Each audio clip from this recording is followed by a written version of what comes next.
चाहता कुछ तो बन ही जाऊंगा, लेकिन कुछ भी नहीं बन पाया। लेकिन सीसैट में मैं 1 नंबर से रह गया, so I could not qualify prelims. Prelims में लोगों को ज़्यादा डर लगता है एज कम्पेयर टू मेंस। और जनरली अगर 5 स्टेटमेंट्स यूपीएससी ने दिए हैं तो उसमें जनरली 3 स्टेटमेंट्स आपके करेक्ट होते हैं 90% ऑफ द टाइम्स। तो अगर प्रीवियस ईयर क्वेश्चंस हैं यूपीएससी के, उन्हीं कोड्स को मैं अपने ऐसे में लिखने लगा था। आप ऐसे स्मार्टली भी खेल सकते हैं क्योंकि एग्जामिनर एक एक चीज़ बैठ कर तो चेक करता नहीं है, तो आप थोड़ा उसमें स्मार्टली कर सकते हैं। Great pleasure, Kunal, that you came all the way to talk to my wonderful future.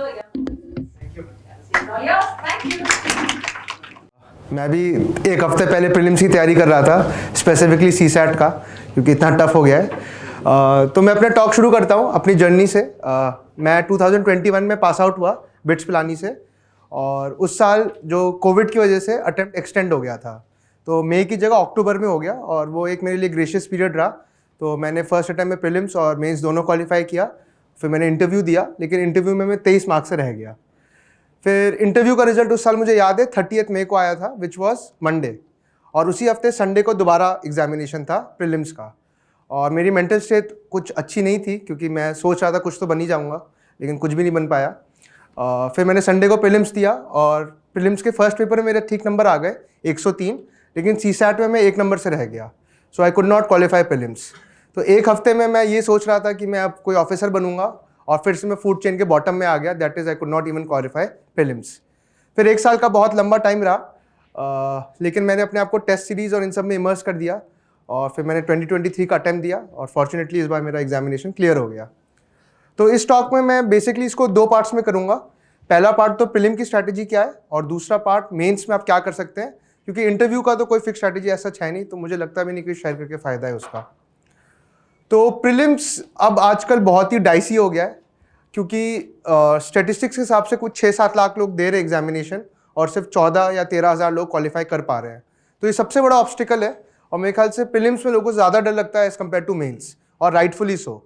तो प्रीलिम्स के 2 पेपर है, पेपर 1 पेपर 2। मेरे ख्याल से पेपर 1 200 मार्क्स का है, और उसका कट ऑफ लास्ट ईयर 75 रहा है। तो अब प्रीलिम्स और सीसैट दोनों का कट ऑफ करीब करीब इक्वल हो गया है। तो बस यूपीएससी ये दिखाना चाहता है कि वेटेज भी इक्वल देना चाहिए आपको अपने पढ़ाई में। तो प्रीलिम्स मेरे ख्याल से आप सब लोगों ने सारे अपने बुक सोर्सेज देख लिए होंगे। मैं अपना बताता हूँ मैंने कैसे किया था। मैंने ये बेसिकली किया था, मैंने टॉपर से बहुत रिलाई किया। तो मैंने इसमें थोड़ा इंजीनियरिंग वाला दिमाग लगाया।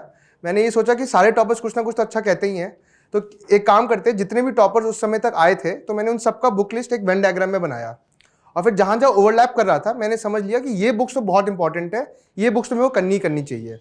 तो उनको फिर मैंने अपना फाउंडेशनल सोर्स मान लिया। उससे क्या क्या पता चला मेरे को कि लक्ष्मीकांत स्पेक्ट्रम, PMFIS ज्योग्राफी, उसके लिए फिर और भी कुछ ऐसे ऐसे बुक्स हैं जो आपको पढ़नी चाहिए। ये आपका सिर्फ नॉलेज बेस बनाएगा, लेकिन और इस नॉलेज बेस का कोई ज़्यादा फायदा नहीं है प्रीलिम्स में, क्योंकि जब तक आप इस नॉलेज को अप्लाई करना नहीं सीख पाते हैं तब तक आपका एग्जामिनेशन क्लियर नहीं होगा। तो वो एग्जाम इंट्यूशन बहुत इंपॉर्टेंट है। तो जनरली सबके पास 25 से 30 क्वेश्चन सबको आते हैं, और जनरली लोग कर लेते हैं। जो मेजर कंपटीशन होता है वो बाकी 25 क्वेश्चन में होता है, जो आपको कट ऑफ की दूसरी पार्ट ले जाएंगे। अब उस 25 क्वेश्चन को करने के लिए आपको क्या करना चाहिए? मैंने ये किया था कि मैंने पहले तो बहुत मॉक टेस्ट लगाए। तो मॉक टेस्ट से क्या होता है, आप अपनी एक स्ट्रैटेजी बना लीजिए, और उस स्ट्रैटेजी को हर मॉक टेस्ट के साथ आप इवॉल्व करते रहिए, ताकि जिस दिन फाइनल डे देंगे आप कोई नई स्ट्रैटेजी नहीं बना रहे, आप ऑलरेडी जो भी चीज़ आपने सोचा है उसको प्रैक्टिस करके इंप्लीमेंट कर रहे हैं वहाँ पे। सेकेंड चीज़ जो मुझे बहुत इंपॉर्टेंट लगती है वो है PYQs का एनालिसिस करना। अब सारे टॉपर जनरली कहते हैं कि आपको भाई PYQs के जो भी क्वेश्चंस आए हैं उसको अपने इसमें नॉलेज बेस में ऐड कर देना चाहिए, लेकिन मैं एक स्टेप फर्दर कहूँगा। यूपीएससी का आपने देखा होगा इस साल पैटर्न चेंज हुआ है थोड़ा बहुत, ओनली वन और ये सब चीज़ें हो गई हैं, लेकिन आप ये देखेंगे कि जो बेसिक इंटेंशन है क्वेश्चन बनाने का वो चेंज नहीं हुआ है। तो मैं आपको एग्जाम्पल देता हूँ एक, जैसे 2021 का प्रीलिम्स का पेपर देखा है आप लोगों ने? तो उसमें एक क्वेश्चन आया था एक एनिमल के ऊपर जो कर्ल अप करता है, तो उसमें हेजहॉग, पिग्मी हॉग और ये सारे ऑप्शंस दिए हुए थे। तो अगर आपने उसका आंसर की देखी होगी तो उसमें 2 ऑप्शंस करेक्ट था। अब आप 2023 में आइए, फिर से एक क्वेश्चन पूछा गया एनिमल के ऊपर कि इनमें से कौन सा एनिमल नॉक्टर्नल है। अगर आप उसका आंसर देखेंगे, उसका आंसर भी ओनली 2 ही ऑप्शन है। तो आप ये देख रहे कैसे सिमिलैरिटी है ऑप्शन सेटिंग करने का। अगर आप इसको एक्स्ट्रापोलेट करेंगे हिस्ट्री में, तो आप देखेंगे इस साल 4 ऑप्शंस आए, जिसमें एक ऑप्शन में एक बुक को उन्होंने इंटरचेंज कर दिया, तो ओनली 2 करेक्ट हो गया। अगर आप 2021 में देखेंगे तो भी वो ऐसे ही क्वेश्चन पूछते थे, जहाँ 4 ऑप्शंस दिए हुए हैं, 2 को उन्होंने इंटरचेंज कर दिया और बाकी दोनों ऑटोमेटिकली करेक्ट हो गए। तो आप ये पैटर्न बाय पैटर्न हर साल सेम होता रह रहा है। इस एक और जनरल पैटर्न मैंने ऑब्जर्व क्या किया था कि जनरली अगर 5 स्टेटमेंट्स यूपीएससी ने दिए हैं तो उसमें जनरली 3 स्टेटमेंट्स आपके करेक्ट होते हैं 90% ऑफ द टाइम्स। तो अगर प्रोबेबिलिटी का गेम खेलेंगे तो आप हमेशा विनिंग साइड पे रहेंगे। तो ये सारी चीज़ें मैंने एनालाइज करने की कोशिश की थी प्रीलिम्स में, और ये मैं तभी कह रहा हूँ। तो बेसिकली क्या होता है, अपने नॉलेज बेस आप लोगों का पढ़ने की वजह से अच्छा हो जाता है, तो आप 50-50 पर जनरली पहुंच जाते हैं। अब क्वेश्चन आता है 50-50 में कौन सा गेस लगाएं। अब अगर आप ब्लाइंड तुक्का लगाएंगे तो यूपीएससी को हरा देगा, तो आपको स्मार्ट बनना पड़ेगा। तब फिर आप ये टेक्निक्स यूज करिए जो आपने पीवाईक्यू से सीखी हैं, उस 50-50 से फाइनल आंसर को अचीव करने के लिए। तो मेरे ख्याल से उससे आप अपना एडुकेटेड गेसिंग का जो गेम है उसको बहुत हद तक इंप्रूव कर सकते हैं। सेकेंड पार्ट हमारा सीसैट आता है। सीसैट लास्ट ईयर बहुत टफ हो गया है। मैं क्योंकि खुद एक बार फेल कर चुका हूँ ये सीसैट का जो पूरा प्रोसेस है, तो मुझे पता है कि जब सीसैट में फेल होते हैं, स्पेसिफिकली क्योंकि मैं इंजीनियर था तो काफ़ी बुरा लगता है। मैंने सीसैट को बहुत ही ज़्यादा ओवर कॉन्फिडेंस में था कि मैं तो इंजीनियर हूँ, मैं कर लूँगा। तो वैसे आप लोग कोई मत करिएगा, आप सीसैट को आप इक्वल वेटेज दीजिए। उसमें भी 3 पार्ट्स हैं पेपर के, एक आपका इंग्लिश है, एक आपका मैथमेटिक्स है और तीसरा आपका रीजनिंग है। तो इंग्लिश के लिए तो मेरा हिसाब से आप क्या करना चाहिए, आपको न्यूज़पेपर बहुत ही रेगुलरली पढ़ना चाहिए। न्यूज़पेपर पढ़ने के 2 फायदे हैं। पहला फायदा ये आपका करंट अफेयर्स हो रहा है ब्रश अप। दूसरा फायदा ये कि आपका कॉम्प्रिहेंशन स्किल जो है न्यूज़पेपर पढ़ने से वो इंप्रूव होता है। तो अगर आप सिर्फ मैगजीन्स पढ़ेंगे तो मैगजीन में सिर्फ आप नॉलेज गेन कर रहे हैं, ना आप कॉम्प्रिहेंसिव स्किल्स अपनी इंप्रूव कर रहे हैं, ना कि अपनी इंग्लिश राइटिंग एबिलिटी इंप्रूव कर रहे हैं। तो न्यूज़पेपर पढ़ने से ना सिर्फ आपको सीसैट में फायदा होगा, बल्कि आपका GS4 में भी इंप्रूवमेंट आएगा और आपके एसए में भी इंप्रूवमेंट आएगा, क्योंकि फिर आप वो लैंग्वेज रिप्रोड्यूस असली में भी कर पाएंगे। फिर सीसैट में तीसरा मैथ्स और रीजनिंग का पार्ट आता है। मुझे लगता है पिछले साल से यूपीएससी ने इसका लेवल क्वाइट बढ़ा दिया है। अब वो कैट के लेवल का कुछ हद तक हो गया, कुछ क्वेश्चंस। तो मैं तो इस बार ये कर रहा था, जब मैं अभी बोला था कि लास्ट वीक में सीसैट पढ़ रहा था, तो मैं कैट के कुछ क्वेश्चंस करने की कोशिश कर रहा था। और 11th-12th में हमने एक चैप्टर पढ़ा था PNC करके, परम्यूटेशन एंड कॉम्बिनेशन, जो जेई में पढ़ाया जाता है। तो आप उसका 6-7 घंटे का कुछ काफ़ी वीडियोज़ है यूट्यूब पे, तो आप वो देख सकते हैं ब्रश अप करने के लिए अपने स्किल्स। जब आपने ये बेसिक कर लिया, उसके बाद आप फिर से पीवाईक्यूज देखिए। अब आप सीसैट का भी पेपर देखेंगे तो उसमें यूपीएससी को कुछ नंबर्स बहुत ज़्यादा पसंद है। जैसे एक नंबर 91 है, हर 2-3 साल में यूपीएससी इस नंबर को जरूर रिपीट करता है। जैसे इस साल एक क्वेश्चन आया था ऑड वन आउट का, देखा होगा आप लोगों ने, तो उसमें उन्होंने 4 सीरीज दे रखी थी। मैं कहूँगा कि आप यूपीएससी के प्रीवियस ईयर पेपर्स ही प्रैक्टिस करिए। इस बार यूपीएससी ने काफ़ी सारे टॉपिक्स को मिस कर दिया। जैसे कैलेंडर का क्वेश्चन इस साल नहीं आया, इसका मतलब ये नहीं आप वो पढ़िए मत, आपको वो भी पढ़ना पड़ेगा, क्योंकि इस साल हो सकता है कि वो फिर से उस वाले पैटर्न पे चले जाएं। तो मेरे ख्याल से आपको थोड़ा लेवल अपना हायर करना पड़ेगा सीसैट के लिए। अब हम ऐसे की बात करते हैं, जो जीएस का है, टोटल 1750 मार्क्स का पेपर होता है, और ऐसे अब मेरे ख्याल से गेम चेंजर हो गया है। तो लास्ट टाइम मुझे याद है मैंने एक ऐसे का इंटरप्रिटेशन ही गलत कर दिया था। तो मुझे याद है 2021 में एक टॉपिक था, hand that rocks the cradle rules the world. तो बेसिकली वो मदरहुड पे था, और मैंने पूरा ऐसे बिना मदरहुड के लिख दिया। तो उन्होंने मेरे को सिर्फ 100 नंबर ही दिए। तो इस बार मुझे फिर लगा कि नहीं अब ऐसे में भी प्रैक्टिस करनी चाहिए। तो मैंने इस बार करीब 25 से 30 FLTs लिखे होंगे पिछले 2 सालों में ऐसे के। स्पेसिफिकली 10 FLT मैंने लिखे आफ्टर प्रीलिम्स। तो मैं ये चाहता था कि जो ऐसे का मिस इंटरप्रिटेशन की गलती है वो मैं ना करूं, और वो तभी आपको इंप्रूव होगा जब आपने पहले यूपीएससी के बहुत सारे एसेस पढ़ रखे हों। तो आपका इंटरप्रिटेशन में गलती है, क्योंकि जैसे आपने इंटरप्रिटेशन में गलती की आपका नंबर 100 के नीचे आ जाएगा, चाहे आप कैसा भी ऐसे लिख के आ जाए। तो इंटरप्रिटेशन एकदम ही पॉइंट ऑन होना चाहिए। तो मैंने एक ट्रिक और सीख ली थी कि आप हिंदी में भी अनुवाद आता है, तो अगर कोई बहुत कंफर्टेबल इंग्लिश में है नहीं है ज़्यादा, तो वो हिंदी का अनुवाद पढ़ ले। उससे भी उसको कम से कम एक सर्टेनिटी मिल जाएगी कि जो उसने इंटरप्रेट किया है वही एक्चुअल में है। इसके अलावा ऐसे में मुझे ये लगता है कि आप एक चीज़ बहुत अच्छी कर सकते हैं, क्योंकि लास्ट टाइम से मेरे 30 नंबर इंप्रूव हुए ऐसे में, तो मेरे इस बार 128 नंबर सॉरी, और पिछले 101 थे। तो मैंने एक और चीज़ इसमें की थी कि मैंने ऐसे जो प्रीवियस ईयर क्वेश्चंस हैं यूपीएससी के, उन्हीं कोड्स को मैं अपने ऐसे में लिखने लगा था। तो एक से 2 काम होंगे, एक तो आप पहले प्रैक्टिस कर लेंगे सारे पीवाईक्यूज जो यूपीएससी के ऐसे टॉपिक्स हैं, और सेकंड ये है कि वो सारे टॉपिक्स जो आपने लिखे हैं वो वेल नोन है, तो वो एग्जामिनर को भी कॉम्प्रिहेंड करने में आसानी हो जाएगी। जैसे इस बार एक ऐसे आया था, not all who wander are lost, और पिछले साल एक टॉपिक आया था, research is nothing but a blind date with knowledge. तो ये काफ़ी कनेक्टेड है ये, तो आप इस अपने टॉपिक को अपने इस वाले ऐसे में यूज़ कर सकते हैं। और ऐसे बहुत सारी चीज़ें हैं, जैसे वुमेन इंपावरमेंट में मान लीजिए क्वेश्चन आ गया ऐसे का, तो आप लिख सकते हैं hand that rocks the cradle rules the world. तो ऐसे मैं बोल रहा हूँ कि इंटरलिंकेजेस आपको करना पड़ेगा। ये स्मार्ट स्टडी है, तो आपने अपना काम आधा कर दिया। तो आपने एक तो यूपीएससी के पीवाईक्यूज भी कर लिए और अपना कंटेंट भी आपने बढ़ा दिया। तो ये मेरे ख्याल से GS1 का, इसमें ऐसे में मेरे ख्याल से आपको सबसे ज़्यादा जो इम्पोर्टेंट वो ये है कि अगर फिलोसफिकल ऐसे आता है तो आप पेस्टल प्रिंसिपल प्लीज़ मत यूज़ करिए। लोग बहुत बोर हो गए हैं उसको देख के कि पॉलिटिकली है, इकोनॉमिकली है, सोशली है। मेरे ख्याल से उससे आपको नंबर नहीं मिलेंगे अब। इसी वजह से लोगों के नंबर अब ऐसे में बहुत ड्रास्टिकली रिड्यूस हो गए हैं पिछले 2-3 साल के कंपैरिजन में। तो आप क्या कर सकते हैं कि आप बेसिक 5W क्वेश्चंस पूछ सकते हैं कि व्हाट, व्हेन, वेयर, हाउ। तो ये सारे क्वेश्चन से आप एक उसका लाइफ साइकिल बना सकते हैं ऐसे का, कि जैसे not all who wander are lost, तो वॉन्डर का मतलब क्या हुआ, what is the meaning of this, when did this happen, why do wanders do not get lost. तो ऐसे क्वेश्चन पूछिए आप और उसका फ्रेमवर्क बनाइए, और आपका ऐसे बेसिकली क्वेश्चन आंसर होगा कि आपने कुछ क्वेश्चंस पूछे और उसका आप आंसर देते गए। तो उससे वो ऑर्गेनिक फ्लो जनरेट होता है ऐसे में, which is I think very important these days. फिर ऐसे में और मेरे ख्याल से तो एक आप और चीज़ कर सकते हैं कि आप पोएम्स वगैरह थोड़े पढ़ सकते हैं। पोएम्स आपका काफ़ी अच्छा वैल्यू एडिशन है। जैसे कि इस बार मैंने ऐसे जैसे बताया कि not all who wander are lost था, तो मैंने इफ़ की पोएम यूज़ की थी कि if you can dream but not make dreams your master, if you can think but not make thoughts your aim, if you can fill the unforgiving minute with 60 seconds of distant run. Basically इसका मतलब ये कि आप wander करो लेकिन मेहनत को मत भूलो। तो ऐसे करके आप 3-4 पोएम्स बना दीजिए या सीख लीजिए जो ऑलरेडी पूछे गए। जैसे इन्विक्टस का बहुत अच्छा पोएम है डिसिप्लिन वगैरह के लिए, या फिर आप वो रॉबर्ट फ्रॉस्ट की पोएम है miles to go before I sleep. तो ऐसे पोएम्स आप अपने डाल सकते हैं ऐसे में, स्पेसिफिकली कंक्लूजन में, ताकि आप एक इनरिच्ड कंटेंट दे सकें ऐसे में। GS1 का भी स्कोर इस बार काफ़ी डाउन रहा है, लोगों का काफ़ी सप्रेस कर दिया है। GS3 की तरह इसकी मार्किंग अप हो गई है। तो GS1 में मेरे इस बार 92 नंबर आए। बहुत अच्छे तो नहीं है। मेरे ख्याल से इसका रीज़न भी यही है कि इस बार एक तो मार्किंग टफ हो गई है, प्लस शायद मेरा उतना स्पेसिफिक कंटेंट नहीं था जितना शायद यूपीएससी डिमांड कर रही है। तो अब जैसे हम पहले GS3 में बोलते थे कि आपको बहुत स्पेसिफिक कंटेंट रखना बहुत ज़रूरी है, तो अब वो GS1 के लिए भी इक्वली एप्लीकेबल हो गई है। तो अब मान लीजिए हिस्ट्री का क्वेश्चन आया और आप बस ऐसी कहानी लिख रहे हैं रामायण की जो इसमें रिक्वायर्ड नहीं है, तो शायद आपका नंबर उतना ऊपर नहीं आ सकता।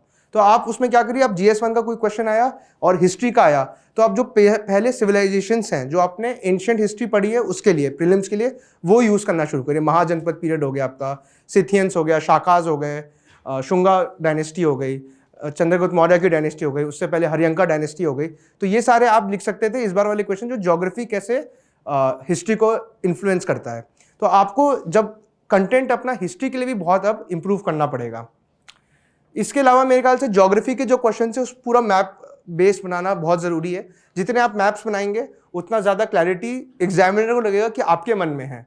जैसे इस बार पुरवई का क्वेश्चन आया था, तो अगर आपने मैप्स के थ्रू उसको शो किया तो एक बेटर रिप्रेजेंटेशन दे पाएंगे आप उसका।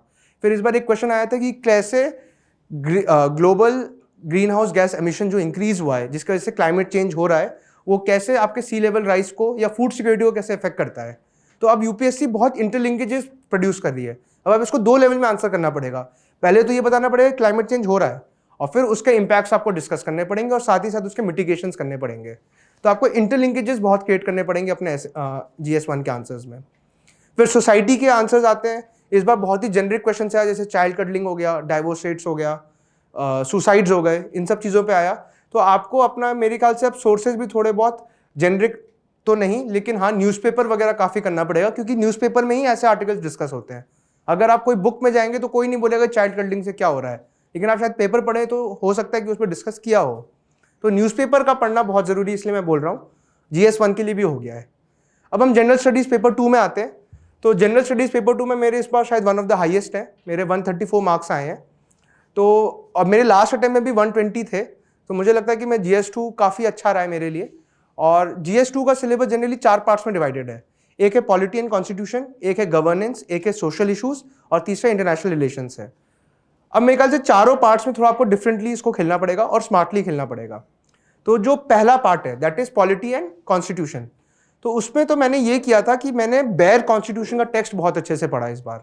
तो मुझे लगता है कि जो कॉन्स्टिट्यूशन की लैंग्वेज है वो इतनी ज़्यादा अच्छी है, इतने अच्छे से समझाया गया है और उसके इतने अच्छे कीवर्ड्स हैं कि आप उनको डायरेक्टली अपने पेपर में यूज़ कर सकते हैं, और उससे एग्जामिनर को लगेगा कि आपने कॉन्स्टिट्यूशन बहुत ही ज़्यादा अच्छे से पढ़ रखा है। तो वो जो एक कॉन्स्टिट्यूशनल पेट्रियोटिज्म है वो आपके अंदर उनको दिखेगा। जैसे मैं एग्जाम्पल देता हूँ, directive principles of state policy 39 में लिखा हुआ है कि the resources of the country should be distributed to subserve the common good.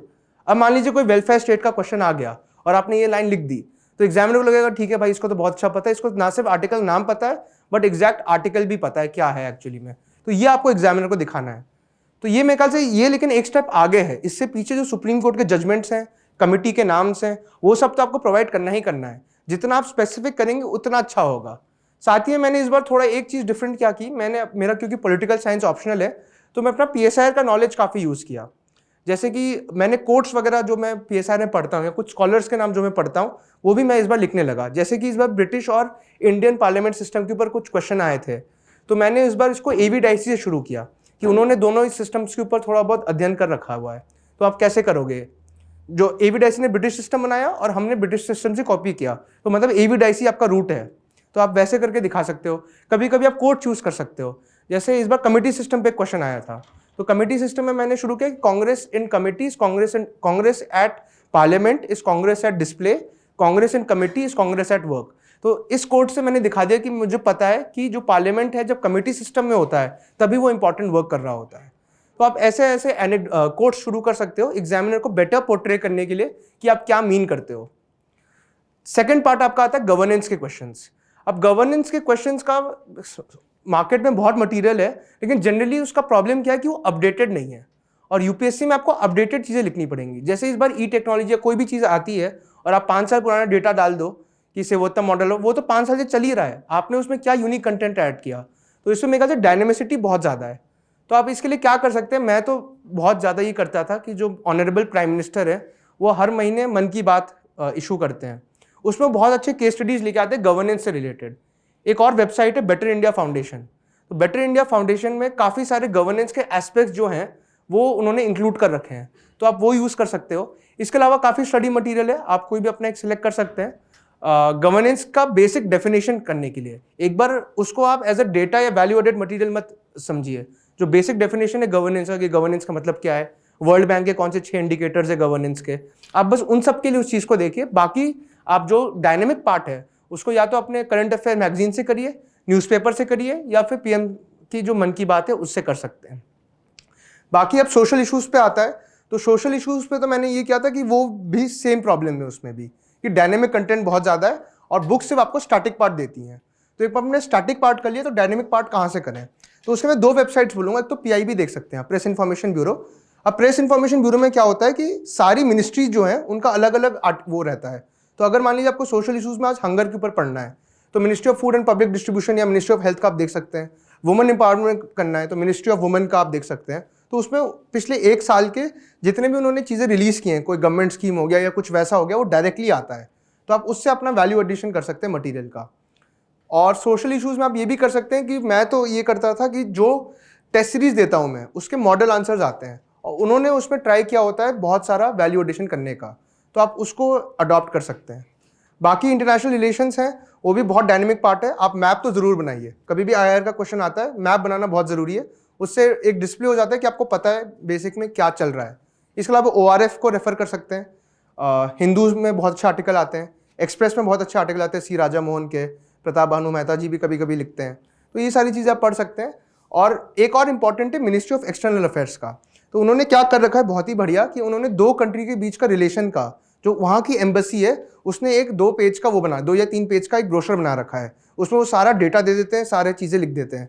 तो आप बस मिनिस्ट्री ऑफ एक्सटर्नल अफेयर्स की वेबसाइट खोलिए, उसमें ऑलरेडी सारा आपको मटेरियल मिल जाएगा। फिर GS3 में आते हैं, तो GS3 मेरे को लगता है कि सबसे ज़्यादा मुश्किल पेपर हो गया है, क्योंकि आप स्कोर एज लो एज 65 तक देखे गए हैं GS3 में। तो अगर आपका GS3 अच्छा नहीं होता है तो लिटरली आपको रेस से बाहर कर देगा। और मुझे लगता है बेसिकली GS3 में सबसे बड़ी प्रॉब्लम क्या है कि आपकी लैंग्वेज जो है वो एक इकोनॉमिस्ट की नहीं हो पाती है, तो आपको बहुत स्पेसिफिक होना चाहिए उसमें। तो मेरे इस बार स्कोर 94 आया GS3 में, जो काफ़ी अच्छा स्कोर माना जाता है इस साल। और मेरे ख्याल से जो मेजर रीज़न उसका था वो ये था कि मैंने इकोनॉमिक टर्म्स, जो इकोनॉमी वाले क्वेश्चंस उसमें बहुत यूज़ किया, साथ ही साथ मैं ग्राफ बड़ा बनाया। तो आप पहले ये समझते कि स्कीमेटिक्स 1, 2, 3 तीनों में काम होगा, लेकिन ऐसा नहीं है, आपको तीनों में अलग अलग चीज़ें करनी पड़ेंगी। 2 में जैसे वर्चुअस साइकिल या विशेष साइकिल के डायग्राम्स सुना ही होगा बनाने के लिए, आप 2 में बनाइए। 3 में उतना अप्रोप्रिएट नहीं है वो, या 1 में उतना अप्रोप्रिएट नहीं है। 1 में वर्ल्ड के डायग्राम्स या फिर छोटे छोटे टेम्पल के डायग्राम वो अप्रोप्रिएट है, लेकिन GS2 में शायद वो अप्रोप्रिएट नहीं है। वैसे 3 में सबसे अप्रोप्रिएट ग्राफ्स वगैरह हैं। इकोनॉमी के क्वेश्चन आए, आप ग्राफ के थ्रू डेटा शो करिए। जैसे इस बार अनएम्प्लॉयमेंट के ऊपर क्वेश्चन आया था एक, अगर आपने देखा होगा तो उसमें आप अनएम्प्लॉयमेंट का ग्राफ बना सकते हैं। इलेक्ट्रिक व्हीकल का आया था, तो आप उसमें ग्राफ बना सकते हैं। अब ग्राफ बनाने का एक बहुत अच्छा फायदा भी है कि आपको एग्जैक्ट डेटा पता हो या ना पता हो, कोई फर्क नहीं पड़ता। जैसे मुझे पता नहीं था ईवी कितने हैं देश में, मैंने बस एक एक्स बनाया, वाई बनाया और ऊपर करते हुए बना दिया। अब जिसको जो समझने समझे, लेकिन मैंने तो दिखा दिया कि ईवी ज़्यादा बढ़ रहे हैं। तो आप ऐसे स्मार्टली भी खेल सकते हैं, क्योंकि एग्जामिनर एक एक चीज़ बैठ कर तो चेक करता नहीं है, तो आप थोड़ा उसमें स्मार्टली कर सकते हैं, लेकिन हाँ ट्रेंड सही होना चाहिए। अब ऐसा नहीं कि इकोनॉमी इन्फ्लेशन 6% या आप 100% दिखा दें, तो वो आपके नंबर और कम कर देगा। तो ये सब चीज़ों का आपको ध्यान रखना पड़ेगा। लेकिन अगर आपने थोड़ा स्मार्टली खेला, डेटा आपको नहीं पता लेकिन अप्रॉक्सीमेट डेटा आपको ठीक पता है, तो आप ग्राफ के थ्रू अपनी नॉलेज वहाँ पे दिखा सकते हैं और जगह भी भर सकते हैं, जो बहुत इंपॉर्टेंट है 3 में। इसके बाद जो इन्वायरमेंट वगैरह के क्वेश्चंस हैं, उस पर मैंने तो बहुत ज़्यादा डॉक्यूमेंट्रीज पे राय किया है और आपको भी बोलूँगा। अब प्रीलिम्स में आप देखेंगे कि पुराने वाले क्वेश्चन जैसे नहीं आ रहे कि कौन सा नेशनल पार्क किधर है या क्या है, अब वो बेसिक चीज़ें पूछ रहे हैं। जैसे इस बार वैगल डांस आया बी का, या उन्होंने पूछा कौन सा लकड़ी लेके एंट निकालता है। अभी कोई किसी बुक में नहीं लिखा होगा ये, लेकिन अगर आपने देखा है और प्लैनेट की एक डॉक्यूमेंट्री है नेटफ्लिक्स पे, सारे क्वेश्चन वहीं से सोर्स्ड हैं। तो अगर आपने वो डॉक्यूमेंट्री देख ली होती वैगल डांस की ये वाली, तो आपके वो दोनों के दोनों क्वेश्चन डायरेक्टली हो जाते हैं। तो इसलिए मैं बोल रहा हूँ कि अब आपका वो प्रेजेंस ऑफ माइंड चेक कर रहे हैं। अब वो नेशनल पार्क वाले दिन गए कि अब नेशनल पार्क रटिए और वो आ जाएगा। तो अब आपको थोड़ा अंडरस्टैंडिंग बढ़ानी पड़ेगी अपने इन्वायरमेंट के पेपर के लिए। अब जैसे आपकी ये डॉक्यूमेंट्रीज देखते हैं, उसका स्पिल ओवर इफेक्ट आपके मेंस के पेपर में भी आता है, क्योंकि अब आपकी अंडरस्टैंडिंग बेटर है, अब आप विजुलाइज कर चुके हैं चीज़ें, तो आप बेटर उसको लिख पाएंगे, जो वो शायद ना लिख पाए जिसने ना देखी हो। तो आप इन्वायरमेंट में ऐसे कर सकते हैं, इससे आपका इम्प्रूव ही होगा। और फिर जीएस में डिजास्टर मैनेजमेंट वगैरह उसके स्टैंडर्ड नोट्स हैं, आप सेंडाई फ्रेमवर्क, ह्योगो फ्रेमवर्क ये सब पढ़ लीजिए। जनरली वही चीज़ें आती हैं और वही चीज़ें रिपीट होती है। नेशनल डिजास्टर मैनेजमेंट प्लान हो गया। फिर और कौन सा इन्वायरमेंट जीएसटी में बचा? हाँ, इंटरनल। अब वो सबसे इंपॉर्टेंट है, क्योंकि सबसे स्कोरिंग इंटरनल सिक्योरिटी का सेक्शन ही है। तो आप उसमें भी एक तो याद रखिए कि मैप तो बनाना ही है। जैसे इंटरनल सिक्योरिटी का क्वेश्चन आया, आप बस एक मैप बना दीजिए और मैप घर से प्रैक्टिस कर जाइए कि कहाँ टेररिज्म हो रहा है, कहाँ नक्सलिज्म हो रहा है, कहाँ एक्सट्रीमिज्म हो रहा है, कहाँ ड्रग ट्रेड बढ़ गया है, गोल्डन ट्रायंगल किधर है, गोल्डन सर्कल के क्रेसेंट किधर है, कैसे उसका इंटरलिंकेजेस पैदा हो रहे हैं, कहाँ आपका और नया इमर्जिंग साइबर थ्रेट्स हैं। जैसे 2-3 एग्जाम्पल्स उसके रट लीजिए आप। फिर एक इंटरनल सिक्योरिटी में इस बार से हमने देखा है कि वो बॉडीज़ पे चले गए हैं। तो इस बार भी उन्होंने साफ साफ पूछा था कौन सी इन्वेस्टिगेटिव बॉडीज़ हैं जो आपके इंटरनल सिक्योरिटी में मैंडेट करती हैं। तो जो बेसिक इन्वेस्टिगेटिव बॉडीज हैं, चाहे वो सीबीआई हो गई, ईडी हो गई, आपका एनटीआरओ हो गया, या फिर आपका एनआईए हो गया, वो कैसे ऑपरेट कर रही है, थोड़ा बहुत आप उसको पढ़ लीजिए।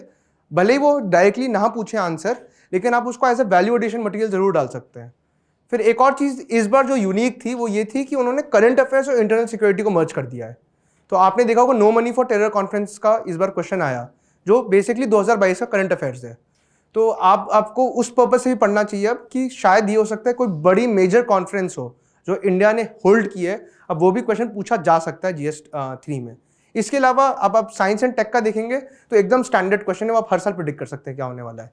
4 क्वेश्चन आते हैं, 2 क्वेश्चन अटपटे होंगे, 2 क्वेश्चन स्ट्रेट होंगे। अब जो अटपटे क्वेश्चन है वो आप तो वैसे भी कोई प्रिडिक्ट नहीं कर पाता, वो तो आपको वहीं पता चलेंगे। जो 2 होते हैं वो बेसिकली करंट अफेयर्स के होते हैं। 22 में JSWT के ऊपर पूछा था, ठीक है। 23 में आपका उन्होंने चंद्रयान पे पूछ लिया। अब 24 में इस साल कुछ और गवर्नमेंट लॉन्च करेगी, इसरो वगैरह, जैसे आदित्य L1 का बात चल रहा है, तो शायद वो इस बार पूछ लें, लेकिन एक क्वेश्चन हमेशा ये फिक्स्ड रहेगा आपका। तो ऐसे आप साइंस एंड टेक प्रिडिक्ट कर सकते हैं। इसमें बहुत टाइम भी इन्वेस्ट करेंगे तो रिटर्न्स इसका काफ़ी कम है। एक चीज़ आप और कर सकते हैं कि साइंस एंड टेक को थोड़ा और स्पेसिफिक बना दीजिए। अगर कुछ नहीं आता तो ऐसे कोई बड़े साइंटिस्ट का नाम लिख दीजिए यहाँ पे, तो वो देख के खुश हो जाते हैं कि चलो ठीक है, पता ही है इसको कुछ।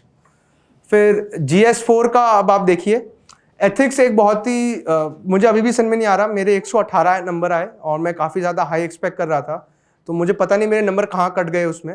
लेकिन 4 में तो मेरा एकदम बेसिक स्ट्रैटेजी 1 पे थ्योरी के लिए रहा है कि जो पहला वाला पार्ट है उस पर तो आपका थ्योरी आता है। तो थ्योरी में आप ये करिए कि आप एक तो एग्जाम्पल्स प्लस जो आपने बेसिक डेटा पढ़ा हुआ है। अब बेसिक डेटा का मतलब क्या है कि जितने भी सिलेबस में कीवर्ड्स हैं आप बस उसका डेफिनेशन बना लीजिए पहले से ही, और उनके एग्जाम्पल साथ ही में आप रख लीजिए। जैसे प्रोबिटी का क्वेश्चन आपका आ गया तो यू सगायाम एक बहुत ही बड़े IAS ऑफिसर है जो बहुत ही ज़्यादा माने जाते हैं। कंपैशन या रीचिंग द एक्स्ट्रा माइल तो आर्मस्ट्रांग पामे सर हैं, वो काफ़ी माने जाते हैं। अगर आपका out of the box thinking का हो तो अवनीश सरन का जो बाइक एम्बुलेंस वाला एग्जाम्पल है वो काफ़ी मानने में आता है। फिर PS अप्पू हो गए लेबर रिफॉर्म्स के लिए। तो ऐसे करके आप बेसिक जो IAS ऑफिसर्स हैं जिन्होंने काम किया, या IPS ऑफिसर्स हैं, या कोई भी सर्विस के ऑफिसर्स हैं, और आप एक मैपिंग कर लीजिए। आप एक फ्लो चार्ट सा बनाइए कि आपने सारी क्वालिटीज़ लिख दी और हर जो भी सिलेबस में मेंशन्ड है, और हर क्वालिटी के नीचे दो दो आप एग्जाम्पल या दो दो IAS ऑफिसर, IPS ऑफिसर या कोई भी हो, उनका नाम लिखिए और उन्होंने काम क्या किया है। तो ये आपके यहाँ जिंदगी भर काम आएगा ये। तो मैं तो बस वो लास्ट डे पे वो एक माइंड मैप देख लिखता था कि सारी क्वालिटीज ही मेरे को समझ में आ गई, उसका बेसिक डेफिनेशन लिखिए, उसके नीचे 2 एग्जाम्पल्स लिख दीजिए आप। अब मैं आपको एक एग्जाम्पल देता हूँ, जैसे प्रोबेबिलिटी का क्वेश्चन हर साल ही आता है, करीब 21 में आया, फिर 23 में आया, 22 में स्किप हो गया। तो मैंने पहले से उसका कंक्लूजन बना के रखा था कि with Satyamev Jayate as our national motto, probability becomes a categorical imperative for any civil servant. तो आप ऐसे करके टॉपिक्स को पहले से आप मैप कर सकते हैं और उसका कंक्लूजन या इंट्रोडक्शन आप पहले से रेडी करके जा सकते हैं। जैसे अगर EI का आया तो सभी ने डैनियल गोलमैन का पढ़ा होगा, और उनका जो 4 फॉर्म्स ऑफ EI है, self awareness, social awareness, self management, social management. तो ये सब चीज़ें आप पहले से प्रिपेयर करके रखिए, क्योंकि एथिक्स में आपको टाइम नहीं मिलने वाला सोचने का, आपको बस देखना है और ये सब चीज़ें आपको हिट हो जानी चाहिए पहले ही। और वहाँ पे आपको बस लिखने का टाइम है, सोचने का तो बिल्कुल टाइम नहीं मिलता एथिक्स में। जहाँ तक पेपर 2 की बात आती है, मतलब पेपर 1 सेक्शन B की बात आती है, तो सेक्शन B में आपको जो आपने पेपर 1 पार्ट A में पढ़ा है, बस आपको उसी को रेप्लिकेट करना है उसमें। मतलब इसका ये है कि जो थॉट प्रोसेस है आपका, वो बेसिकली उस चीज़ को चेक करते हैं। तो कोई भी केस स्टडी आई तो केस स्टडी में आपको बेसिकली जो भी चीज़ें उसमें पूछी गई हैं उसको आपको सिलेबस से कनेक्ट करने की कोशिश करनी चाहिए कि जो सिलेबस में अगर कोई सिविल सर्वेंट के अंदर ये क्वालिटीज़ होती है तो वो क्या करते हैं, आप क्या करते हैं, वो भी एक मैटर करता है। लेकिन एथिक्स के पेपर में आपको ज़्यादा एथिकल दिखाना पड़ता है अपने आप को, और हम लोग इतने एथिकल शायद है नहीं जितना पेपर में एक्सपेक्ट किया जाता है। तो आपको पेपर में देखना पड़ेगा कि पेपर में उसने बोला ऑब्जेक्टिव होना चाहिए सिविल सर्वेंट हर एक केस में, impartial, non partisanship, dedication to service, ये सारी बहुत हाई क्वालिटीज़ हैं। तो अगर आप उसको पढ़ेंगे तो आप धीरे धीरे उसको एमुलेट भी करने लगेंगे अपनी ज़िंदगी में, और शायद वैसे ऑफिसर आप बन भी पाएँ। लेकिन उस पेपर में आपको उससे भी ज़्यादा ऊपर जाना चाहिए लिखने के टाइम, तो वो आपको वहाँ पे दिखाना पड़ेगा जो GS 4 का पार्ट है। इसके अलावा ऑप्शनल तो मेरे ख्याल से सबका अलग है, तो कोई फ़ायदा नहीं है डिस्कस करके। तो अब आप लोग अपना क्वेश्चन पूछ सकते हैं कि क्या क्या आपको है। Atul Krishna this side. Okay. So basically, I was doing job and I resigned from there, and now I'm preparing for UPSC now. So my basic question is कि everyone says to read the newspaper according to the syllabus provided as per the UPSC, right? But many a times, especially in the editorial page, we are not able to justify कि which part to study and which part not to study, because there are 3 to 4 editorials we can find in the especially in the Hindu. So I just want a guidance on that part. See, the Hindu is much more complicated compared to Indian Express. So if somebody is just starting the newspaper, I would suggest to first start with Indian Express, because the language is much more lucid and the content is much more balanced in a way that both the sides of the arguments are given in almost all the issues that are being discussed. Second, your question was how to decipher which part to study and which part not to study. So जो भी political gossip है, don't study that. ठीक है, फिर कहीं murder हुआ है कहीं नहीं हुआ है वो सभी मत पढ़ो, कोई फ़ायदा नहीं है उसका। आपको पढ़ना क्या है, your basic thing would be कि न्यूज़पेपर पढ़ने से पहले you read the syllabus. Now which type of syllabus I am talking about, only GS2 and GS3, because that is the part which is the newspaper covers. GS1 में बहुत कम coverage होता है, सिर्फ geography का। If you see it you will as it is be reading it. Now for that part I would suggest, if you are not very comfortable, if you are taking a lot of time in reading newspapers, what you can do is you could halt it for a few days. You could go back to the drawing board, see what the syllabus is and the previous year questions that are being asked, and then again start the newspapers, because otherwise you will be taking a lot of time. And it is true that you take a lot of time, but with a few months of preparation you will be able to streamline it to within 30 to 40 minutes. How much time do you take? Almost 45 minutes to read the complete newspaper. So that is enough यार, ज़्यादा time नहीं लग रहा। Time is not an issue to me. Time is not an issue to me. My main concern is what to study and what not. So you are reading newspaper for making notes? No, I'm not making the notes. So in 45 minutes are you able to completely read the paper? Yeah. Then completely read the paper. Okay. 45 minutes में अगर हो रहा है ठीक से, and you are able to recollect the things that you have read. Yeah, most of the things, like almost 60%, I'm able to recollect it. So that is a good enough number. और plus अगर आपको थोड़ा decipher करना है चीज़ें, तो what you can do is you could for the first few days perhaps follow a channel. So there are many channels on YouTube which actually discuss the newspaper, right? And what is relevant and what is not relevant. So if you see them and they analyze for 1 week, then perhaps you may get a better grasp of as to what to study and what not to study. And perhaps after 1 week you could start studying by yourself. So that is one thing you could do. But in general, what I feel is poverty, hunger issues, then governance issues, women empowerment. These are some basic things which the newspaper covers almost daily. So read that, and whatever gossips and something or the other is going on, you could avoid it. The editorial page, you should read it every day. Yeah. For Express, I'm talking about because I refer to Express. So the editorial page, the explained page, okay, and the first and the second pages of the newspaper, they are extremely important. So 1 page, 4, 5, 6, 7. 7 pages are compulsory in Express paper. On Sundays, so what I used to do is don't take a linear approach.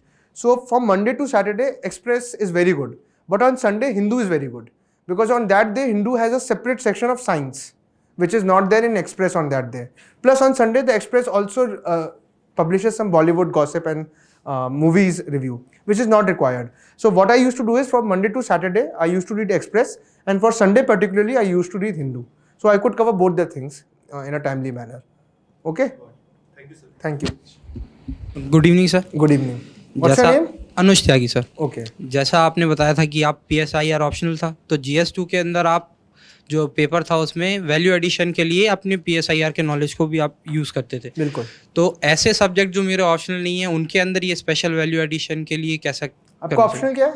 Geography अभी starting किया है इसी sir. तो आपके लिए GS1 में हो गया एडिशन?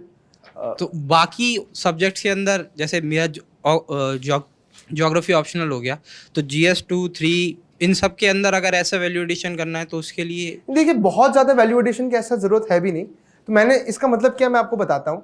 जैसे कुछ ऐसे स्कॉलर्स हैं जो पॉलिटिकल साइंस में यूज़ होते हैं और वो GS4 में भी यूज़ होते हैं। जैसे मैं थॉमस हॉब्स हो गया, ये आप GS4 में भी पढ़ेंगे जब आप वेस्टर्न पॉलिटिकल थिंकर्स के बारे में एक सेक्शन है पूरा GS4 में।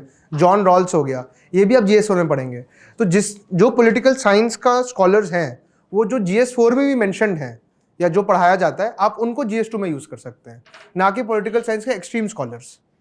आप समझ रहे हैं मैं क्या कहना चाहता हूँ? क्योंकि मैं आपको बेसिक चीज़ बताता हूँ क्या होता है। जो एग्जामिनर आता है वहाँ पे वो जनरल स्टडीज़ का जो है वो एकदम ही रैंडम प्रोफेसर होता है, तो उसको माना जाता है कि 1, 2 और 3 और 4 की नॉलेज होगी। तो मैंने क्या किया, मैंने सोचा ये अगर उसको 1, 2, 3, 4 की नॉलेज है तो मतलब 4 के जो पॉलिटिकल थिंकर्स जो मैंशनड है उनकी भी नॉलेज होगी। तो मैं पॉलिटिकल साइंस में सिर्फ वही स्कॉलर्स यूज़ करूँगा जो 4 में भी यूज़ होते हैं। जैसे आप 4 का पेपर लिखेंगे, जॉन रॉल्स का क्वेश्चन हर साल डायरेक्टली या इनडायरेक्टली पूछा जाता है डिस्ट्रीब्यूटिव जस्टिस के बारे में, या फेयरनेस एंड जस्टिस सिस्टम हो गया, तो आप उसको वेलफेयर स्टेट के क्वेश्चन में यूज़ कर सकते हैं जब आप GS2 लिख रहे हैं।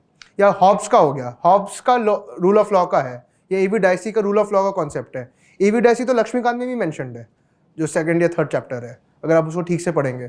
तो जो चीज़ें आप पढ़ रहे हैं, जब लक्ष्मीकांत पढ़ रहे हैं या जब GS4 पढ़ रहे हैं, कुछ पॉलिटिकल स्कॉलर्स के नाम आपने देख लिए, तो आप उसको भी यूज़ कर सकते हैं GS2 में। मेरा कहने का इंटेंशन बस ये था कि अपनी नॉलेज को मत रिस्ट्रिक्ट करिए। ये लिबरल आर्ट्स का पेपर है। लिबरल का मतलब ये होता है कि आराम से फ्री फ्लो करो। अगर आपने उसमें भी कंपार्टमेंटलाइज कर दिया अपनी नॉलेज को, तो फिर अपने आप ऐसा टेस्ट दे रहे हैं जिसमें आपका एक हाथ पीछे बंधा हुआ है, तो वो नहीं करना है आपको। अगर आपको कोई लग रहा है कि कोई स्कॉलर है जो आपका वैल्यू एडिशन कर सकता है और डिमांड ऑफ द क्वेश्चन को मीट कर रहा है, तभी आप उसको यूज़ करिए। नहीं तो आप यूज़ करेंगे तो वो काउंटर प्रोडक्टिव हो जाएगा। तो आपको एक फाइन बैलेंस क्रिएट करना पड़ेगा। वो ऐसे नहीं होगा, वो आप धीरे धीरे जब प्रैक्टिस करेंगे ना पेपर को और जब इवैल्यूएशन के लिए देंगे तो धीरे धीरे आपका ये इंप्रूव होगा। ये तो इट टेक्स टाइम, लेकिन अपने आपको रिस्ट्रिक्ट मत करिए। बस मेरा कहने का पर्पस ये था नॉलेज को। Thank you sir. Okay, good evening sir. Good evening my name is यलालिंग बर्गल सर। मैं एज अ बिगिनर आप 21 में ही फर्स्ट अटेम्प्ट दिए थे एंड आप इंटरव्यू तक पहुंचे थे। आप कैसे बिगिनर होके भी कैसे टाइमिंग्स वगैरह मैनेज करते थे, सिलेबस वगैरह आपका बेसिक वगैरह कैसे था सर? ये बहुत ही अच्छा क्वेश्चन पूछा उसने। तो मैंने पहले ही समझ लिया था कि डुप्लीकेशन ऑफ एफर्ट्स बिल्कुल नहीं करने। तो मैंने क्या किया, मैंने कभी नोट्स नहीं बनाए GS 1, 2, 3, 4 के। तो उसमें मैंने क्या किया, मैंने ये समझा कि जब मैं टेस्ट लिखता हूँ तो मैं अपना बेस्ट लिखता हूँ, जो भी मुझे आता है मैं सब लिखने की कोशिश करता हूँ। फिर मैं टेस्ट लिखने के बाद दोबारा वो करता हूँ, नोट्स बनाता हूँ। तो मैंने इस काम को एक ही साथ कर दिया। मैंने अपने टेस्ट को अपने नोट्स बना लिए। तो मैं टेस्ट लिखता था, उसमें जितना अच्छे से मैं लिख सकता था पूरा लिखता था, क्योंकि शुरू में आप टाइम का मैनेजमेंट नहीं सोचते हैं। जब पहले टेस्ट दे रहे होते हैं, प्री के पहले वाले टेस्ट की बात कर रहा हूँ, तो आप जितने अच्छे से टेस्ट लिख सकते हैं, जो नॉलेज आपको पता है, आप वो सारा नॉलेज उस टेस्ट में यूज़ करिए। उसके बाद आप उसको इवैल्यूएशन के लिए भेजिए, इवैल्यूएशन से वापस आएगा, फिर मॉडल आंसर देखिए। मॉडल आंसर में बहुत सारा वैल्यू एडिशन ऑलरेडी दिया हुआ होगा, उस वैल्यू एडिशन को अपने टेस्ट में यूज़ कर लीजिए और फिर आप उसको एज अ नोट्स बना लीजिए। तो जब दूसरी बार पढ़ेंगे तो आपको अपना टेस्ट पढ़ना होगा, ना कि जो अपने एक्स्ट्रा मेहनत की नोट्स में। तो वो एक तरह से वैसे टाइम बच गया। सेकंड, मैंने तो ये किया था, मैंने अपना ऑप्शनल PSIR ले लिया था, तो वो काफ़ी ज़्यादा ओवरलैप है, तो उससे मेरा एक टाइम बच गया। तीसरा, मुझे ये लगता है जो टाइम अगर आपको बचाना ही है तो आप ये कर सकते हैं कि अपने रिसोर्सेज को बहुत रिस्ट्रिक्ट कर सकते हैं। लेकिन अभी आपका फर्स्ट अटेम्प्ट ही होगा मेरे ख्याल से, कब है आपका? 26। तो फिर आपको टाइम की क्या चिंता है? आप तो आराम से पढ़िए। नहीं सर, हम सब बिगिनर्स ही है। ये तो बिगनर्स, अभी मैं आपको ये बता रहा हूँ, आपको क्वालिटी पे फोकस करना चाहिए, क्वांटिटी पे नहीं। अगर आप सब 26 का अटेम्प्ट का सोच रहे हैं तो यह मोर देन 1 ईयर, अभी 2 ईयर्स बल्कि। तो आप आराम से क्वालिटी पे फोकस करिए, ताकि जब फर्स्ट अटेम्प्ट देंगे तो आप एक ही अटेम्प्ट में निकाल लीजिए, 3 अटेम्प्ट का सोचना ना पड़े आपको। लेकिन उसके लिए आपको क्वालिटी बहुत चाहिए। यूपीएससी में कंटेंट बहुत ज़्यादा मैटर करता है। अगर आपने कंटेंट अच्छा लिखा है तो आपके मेंस में नंबर अच्छे आएंगे ही आएंगे, उसमें कोई सब्जेक्टिविटी नहीं है जैसा लोग बोलते हैं। तो कंटेंट इज़ द किंग। तो आप अपना 2 साल है, आप अच्छे से प्रिपेयर करिए, आप अपने नोट्स बनाइए सब्सिक्वेंटली अच्छे से। अच्छे इन द सेंस मतलब ये है कि आप जो मार्केट में मटेरियल है उससे बेटर वैल्यू एडिशन करिए। आप डॉक्यूमेंट्रीज देख सकते हैं, न्यूज़ चैनल देख सकते हैं, जैसे पीएम मन की बात हो गई वो देख सकते हैं। तो ये सबसे आप ऐसा कंटेंट जनरेट कर पाएंगे जो बाकी लोगों ने नहीं किया है। अभी आप टाइमिंग का बिल्कुल चिंता मत करिए, आपके 2 साल सफिशिएंट है आपको अच्छे से सिलेबस 2 बार खत्म करने के लिए बल्कि। तो ऑप्शनल चुनने में मतलब बहुत दिक्कत आ रही है सर। अच्छा, आपका ग्रेजुएशन किस में है? अभी ग्रेजुएशन 3rd ईयर में। अच्छा, हाँ। तो कॉलेज एंजॉय करिए यार, यूपीएससी क्या कर रहे हो? तो आपका रुझान ग्रेजुएशन किस में है आपका? पॉलिटी में। Political science. हाँ। देखो यार, ये सबकी ज़िंदगी में मुश्किलें रहती हैं, ये ऑप्शनल चूज़ करना। मैंने कैसे चूज़ किया मैं वो बता सकता हूँ, अब आगे आप अपना सोच लीजिएगा। तो जब मैं 2021 में अटेम्प्ट दे रहा था, मेरे पास सिर्फ 4 महीने थे प्रिपेयर करने के लिए, प्री और फिर मेंस का भी। तो मुझे लगा मुझे ऐसा ऑप्शन चूज़ करना चाहिए जिसमें ओवरलैप बहुत ज़्यादा हो और मेहनत ठीक हो, लेकिन मेरा एक तीर से 3-4 निशाने लग जाए। तो वो मेरे निशाने लगे नहीं, क्योंकि मैं फिर पहले वाले में क्वालिफाई नहीं कर पाया। लेकिन मेरा थॉट प्रोसेस ये था। सेकंड मेरा ये भी था कि मेरा जब मैंने अपना कॉलेज में पढ़ा मैं, तो कुछ ह्यूमैनिटी इलेक्टिव्स होते हैं इंजीनियरिंग में, तो मैंने उसको पॉलिटिकल साइंस में ले लिए थे। मुझे थोड़ा इंटरेस्टिंग लगा था वो। प्लस एक चीज़ मुझे लगी थी पहले कि इंटरनेशनल रिलेशन बहुत ही हैपनिंग चीज़ है, तो मुझे कुछ ना कुछ सास बहू का ड्रामा मिलता रहेगा 2 साल में, तो मैं बोर नहीं होऊंगा कम से कम PSIR के उससे। तो ये 3 पर्पस थे मेरे चूज़ करने के। आपके कुछ और हो सकते हैं, लेकिन इस पर्पस से आप कभी मत चूज़ करें ऑप्शनल कि ये बहुत ज़्यादा मार्क्स दिलाता है या ये बहुत कम मार्क्स दिलाता है, क्योंकि PSIR पिछले 2 साल से टॉपर दे रहा है। इस साल PSIR में बहुत ही ज़्यादा मार्क्स का जो है वेरिएशन हुआ है और थोड़ा सप्रेस किया गया है। तो इस बार शायद हाईएस्ट 304 है, जब से लास्ट 2 साल से 314 315 तक गया हुआ है। तो इस बेसिस पे तो बिल्कुल मत चूज़ करिए, हर ऑप्शन का दिन आता है। तो आप जो आपका इंटरेस्ट है, जो ओवरलैप है और जो आपका लगता है कि आप उसको अच्छे से कर पाएंगे, जस्टिस दे पाएंगे, और सबसे इंपॉर्टेंट आप बोर नहीं होंगे, जिससे आप उस ऑप्शन को चूज़ करिए। और सर, तो आपने प्रीवियस ईयर के बेसिस पर मतलब इंटरेस्ट मतलब कि जगह है या कि मतलब इंटरेस्ट जगह है मतलब या पढ़ इंटरेस्ट मत करके? जगाइए, वो जगह रहता है ऑलरेडी। हाँ। आप हाँ, ये भी एक अच्छा तरीका है कि आप PYQs देख लीजिए कि PYQs कैसे पूछा और क्या मैं उस तरह सोच पा रहा हूँ। क्योंकि वैसे भी अभी अगर आप सिर्फ ऑप्शन चूज कर रहे हैं और मैं बोलूँ आप जाके मैथ्स का ऑप्शन को देखना शुरू करिए PYQs, तो आपको क्या समझ में आएगा उसमें? तो मेरा वही पर्पस है, PYQ मत देखिए, सिलेबस देख लीजिए एक बार, आपने वो पहले पढ़ रखा है कि नहीं पढ़ रखा है, और आप उसके साथ ऐसा ऑप्शन है कि जो आप 2 साल पढ़ सकते हैं कंटिन्यूसली, तो वो बड़ा इंपॉर्टेंट है। एक हाँ, ये भी एक कंडीशन हो सकता है कि उस ऑप्शन का मटेरियल मार्केट में रेडिली अवेलेबल हो, क्योंकि अगर मटेरियल इजीली अवेलेबल होता है तो आपकी काफ़ी मेहनत खुद भी बच जाती है। सेकेंडली ये है कि आपको अच्छा गाइडेंस मिल जाता है, जो बहुत सारे ऑप्शंस में प्रेजेंटली नहीं है। तो आप वो भी एक पैरामीटर इंपॉर्टेंट रख सकते हैं अपने ऑप्शन के चूज़ करने में। आपने खुद से तैयारी की थी सर? नहीं, मैं झूठ नहीं बोलूँगा, मैंने भी कोचिंग लिया है। तो जनरल स्टडीज़ का मैंने नहीं लिया, लेकिन ऑप्शनल की, क्योंकि मैं सिविल इंजीनियर था और मुझे PSIR ऑप्शन चूज़ करना था, तो मुझे कोई फॉर्मल हेल्प की मुझे लगा ज़रूरत है, तो मैंने फिर एक फाउंडेशन कोर्स ज्वाइन किया था PSIR के लिए। Thank you sir. Thank you. Sir, my question was, as we are preparing for examination and many of students had also given exam and they are not qualified in their first attempt. Obviously, you are also one of them. So I want to know. बिल्कुल सही कह रही हैं आप। I'm not saying to you, sir, ठीक है, but ठीक है, कोई I नहीं। just want to know what is the basic mistake that we all are doing during our preparation, and I also want to eradicate it. So eradicated. yeah, देखो, obviously. ये अगर problem पता होती पहले सब फर्स्ट अटेम्प्ट में clear कर लेते हैं। देखो यार, ये एग्जामिनेशन ऐसा है जहाँ मेरे ख्याल से हार्डवर्क बहुत ज़्यादा इंपॉर्टेंट है, बिकॉज हार्डवर्क के बिना आप इतना बड़ा सिलेबस कवर नहीं कर सकते। लेकिन एक लक का फैक्टर भी मैं बोलूँगा कि होता है, बहुत मिनिस्क्यूल है लेकिन होता है। तो अगर आपको इसको फर्स्ट अटेम्प्ट में क्लियर करना है तो भगवान से प्रे करिए रोज़, और दूसरा है कि अपना हार्डवर्क को मत भूलिए। अगर आप कंसिस्टेंटली पूरा प्रिपरेशन करते हैं तो बहुत ज़्यादा अच्छा है। उसका कंसिस्टेंटली मतलब आप टेस्ट बहुत सारे दीजिए, चाहे वो प्री का हो चाहे मेंस का हो, और इसमें तीनों स्टेजेस ऑफ एग्जामिनेशन बहुत इंपॉर्टेंट है, और तीनों स्टेजेस में मेंस का हर एक पेपर इक्वल इंपॉर्टेंट है। बहुत लोग जो आप बोल रही क्या करते हैं कि जब मान लीजिए 7 पेपर है जो मेरिट में काउंट होता है, उसमें they give disproportionate importance to some of the papers while ignoring the others. तो उसमें फिर एक बड़ा बैग वो हो जाता है, क्योंकि मार्क्स तो सब में अल्टीमेटली सबके जुड़ने हैं। अब मैंने बहुत लोगों को देखा, जैसे मेरा भी केस है, मैं भी फर्स्ट अटेम्प्ट में इसलिए फेल हुआ क्योंकि मैंने ऐसे में बिल्कुल ध्यान नहीं दिया, एंड आई गॉट 100 मार्क्स, जबकि उस साल एवरेज 120-125 जा रहा था। अगर मेरे को 25 नंबर मिल जाते और ऐसे में, तो I think I would have cleared in the first attempt itself. लेकिन जैसे मैंने गलती की वैसी गलती आप अगर नहीं करेंगी तो आपका फर्स्ट अटेम्प्ट में हो जाएगा।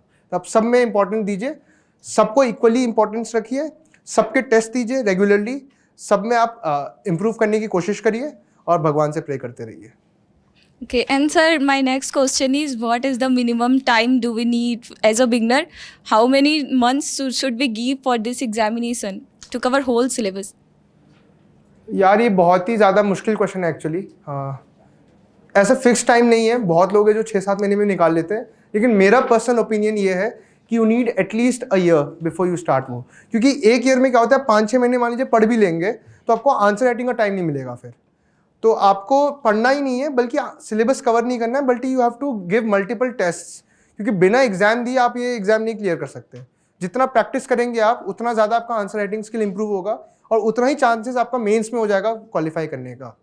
तो मेरे ख्याल से आपको 1 साल देना चाहिए, जिसमें 6-7 महीने आपका प्रॉपर्ली हो गए सिलेबस कवरेज में, 2 महीने हो गए मेंस आंसर राइटिंग में, और फिर लास्ट के 2-3 महीने हो गए आपके प्रीलिम्स के लिए तैयारी करने के लिए, क्योंकि अब सीसैट भी एक इक्वली इंपॉर्टेंट हो गया है, तो आपको वो भी कवर करना पड़ेगा अलग से। And about optional?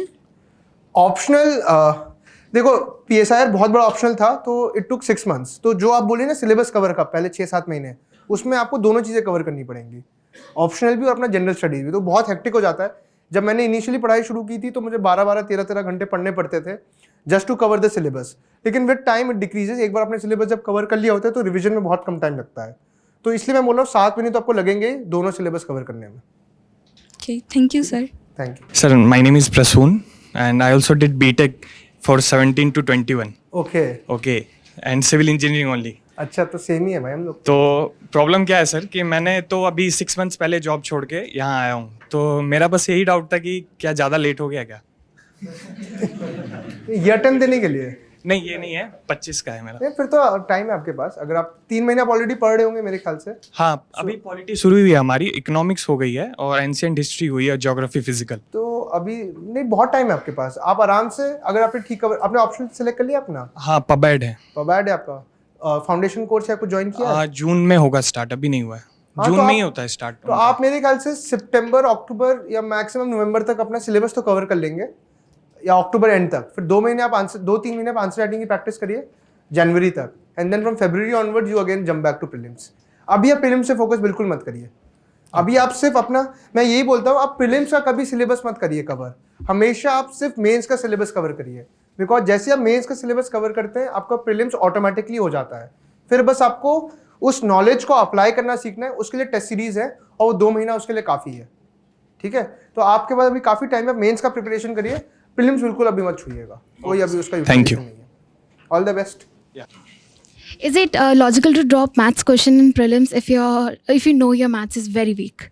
So what I will suggest is you give one CSAT paper, one Yeah. maths for prelims, right? Right. CSAT, right? Right. So you give one paper of CSAT, only the maths part, and see how comfortable you are while solving the questions. If you feel you are out of touch, then I think you could join the maths. I'm so out of touch that maths feels like Mars. Then you should take a coaching. No, despite the coaching. Despite the Yeah. in spite the coaching, Yeah. then I think you should devote a little bit extra time for solving maths things. Okay.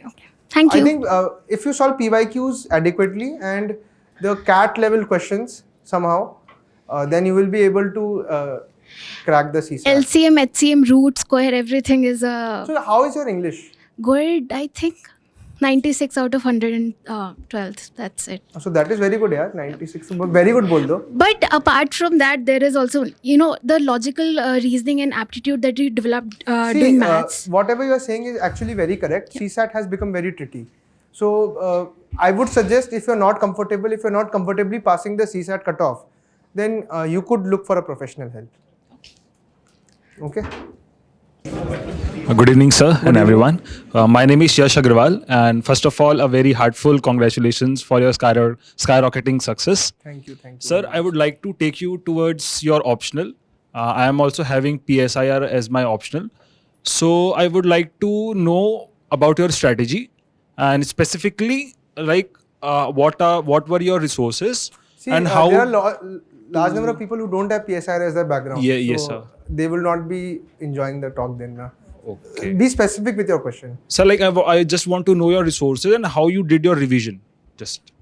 Resources, I'll share it on my Telegram channel. You could look for Okay, that. okay. With regards to revision thing, Yeah. I think what I mentioned earlier, I gave a lot of tests. So I gave 22 tests for PSIR Okay. for the whole year. Okay. And my basic source of revision was my test.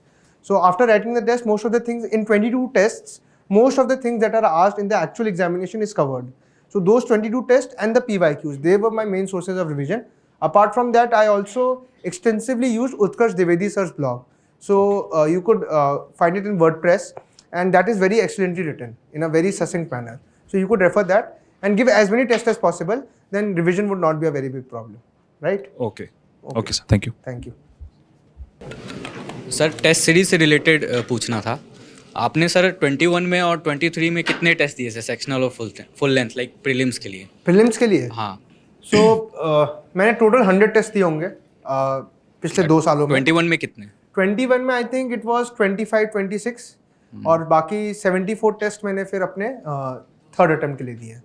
तो मैं यही समझता हूँ prelims का सबसे important part है test देना. आप जितने टेस्ट देंगे उतने ज़्यादा आपके चांसेस होंगे प्रीलिम्स क्रैक करने का.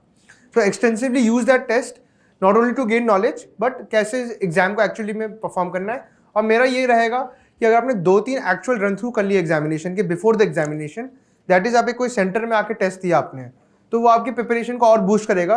क्योंकि असली प्रीलिम्स एग्जामिनेशन नॉलेज का खेल नहीं, बस प्रेशर हैंडल करने का भी खेल है. उस 2 घंटे में आपको 5 क्वेश्चन नहीं आए तब भी छठा क्वेश्चन आपको सही करना है. तो वो मेंटली आपको प्रिपेयर होना पड़ेगा अपने आप के लिए, और उसके लिए आपको किसी भी टेस्ट सेंटर में जाकर टेस्ट दीजिए, वो बहुत इंपॉर्टेंट है. तो कम से कम 3-4 ऐसे रन थ्रू तो आप जरूर करिए. नोट्स आप बनाते थे क्या? मतलब प्रीलिम्स के नोट्स मत बनाइए क्योंकि इतना टाइम भी नहीं होता उसको रिवाइज करने का. प्रीलिम्स के लिए मैं ये बोलूँगा आपको कि आप बेसिक जो रिसोर्सेज है उसको करिए, टेस्ट बहुत सारे दीजिए. हाँ, नोट्स आप उस चीज़ के बना सकते हैं कि जो करंट अफेयर्स आपको लग रहा है कि मैंने नहीं पढ़ा ऑलरेडी, जो मेरे किसी भी कोचिंग वाले मैगजीन में नहीं कवर्ड है, आप वो सारे करंट अफेयर जो टेस्ट में आते हैं उसको आप अलग से नोट डाउन कर सकते हैं. बाकी आप जैसे एम लक्ष्मीकांत है, वो खुद ही नोट्स के फॉर्मेट है, आप उसका क्या नोट्स बनाएंगे. तो मैंने तो लक्ष्मीकांत को 10-15 बार पढ़ लिया. तो आप इस लेवल तक पढ़ लीजिए कि आपको याद हो जाए कि कौन से पेज में क्या लिखा है. उस लेवल आपको लक्ष्मीकांत ले जाना पड़ेगा. वैसे स्पेक्ट्रम है, ऑलरेडी बहुत छोटा सा लिखा हुआ है, आप उसमें क्या नोट्स बनाएंगे. तो ये नोट्स के फॉर्मेट में ही है, आप इसको नोट्स की तरह ट्रीट करिए अपने. सर सेक्शनल का आपने सारा दिया था या मतलब नहीं? तो फर्स्ट अटेम्प्ट में मैंने सेक्शनल काफ़ी दिए थे, लेकिन जब मैंने सेकंड अटेम्प्ट दिया तो मैंने थर्ड अटेम्प्ट जब दिया मैंने, तो उसमें मैंने बहुत सारे फुल लेंथ टेस्ट दिए. तो फुल लेंथ टेस्ट का एक बहुत बड़ा एडवांटेज है जो HLT में नहीं मिलता. वो ये है कि आपका FLTs आपको सिखाता है कैसे अपना डोमेन चेंज करना बहुत जल्दी. अब FLT में आप एनवायरमेंट का क्वेश्चन कर रहे हैं, 2 सेकंड बाद आपको हिस्ट्री के क्वेश्चन भी करने पड़ेंगे. तो वो डोमेन चेंज करना बहुत इंपॉर्टेंट है जो आप HLT में नहीं सीख पाते हैं. प्लस FLTs में कुछ ऐसे क्वेश्चन होते हैं जो UPSC टिपिकल पूछते हैं, जैसे 1 वर्ड वाले. अब वो FLTs में बैलेंस करके पूछा जाता है, तो आप उससे बेटर अपना जो एक्चुअल प्रिपरेशन है उसको गेज कर सकते हैं. सर बैलेंस मार्क्स कितना होना चाहिए सेक्शनल और फुल लेंथ दोनों में? यार ऐसा कोई मतलब पता नहीं है मेरे को कि क्या बैलेंस मार्क होना चाहिए, लेकिन क्योंकि कट ऑफ अब 75 हो गया है, तो प्लस 20-25 तो एक अच्छा रिस्पेक्टेबल नंबर है फॉर वो. CSAT का ज़रूर देख लीजिएगा कि क्या अच्छा आपके लिए लगता है आपको. Thank you sir. Good evening, sir. हाँ बताइए. First of all, hotly congratulations for your selection. Thank you यार, thank you very much. My query is on answer writing.